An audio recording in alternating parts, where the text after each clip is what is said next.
Hola y bienvenido a este primer día de ExpoDefensa 2025 en Bogotá, Colombia.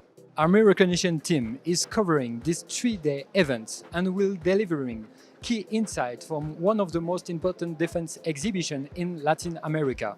This edition highlights the Colombian defense industry, but also foreign companies like from Turkey, China, US and France.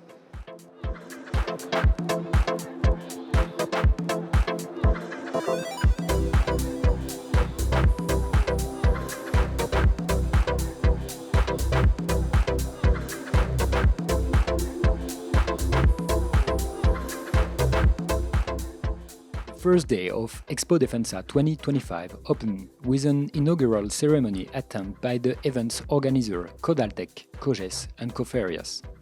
This opening moment sets the tone of the show and welcomes visitors into a venue dedicated to defense and security.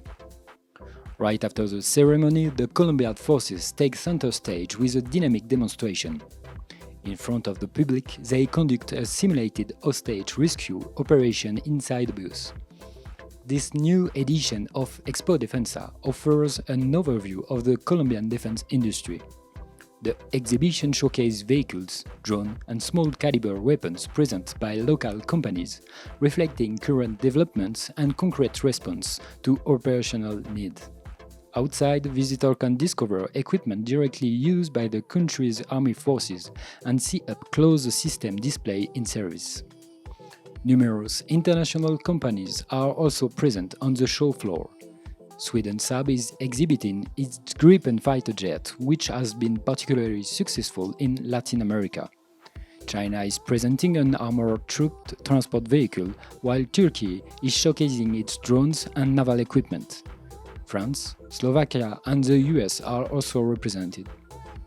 Throughout the day, the presence of Colombian officials underlines the strategic importance of the exhibition for innovation and international cooperation and confirms the role of ExpoDefensa 2025 as a meeting point between Colombia and its partners.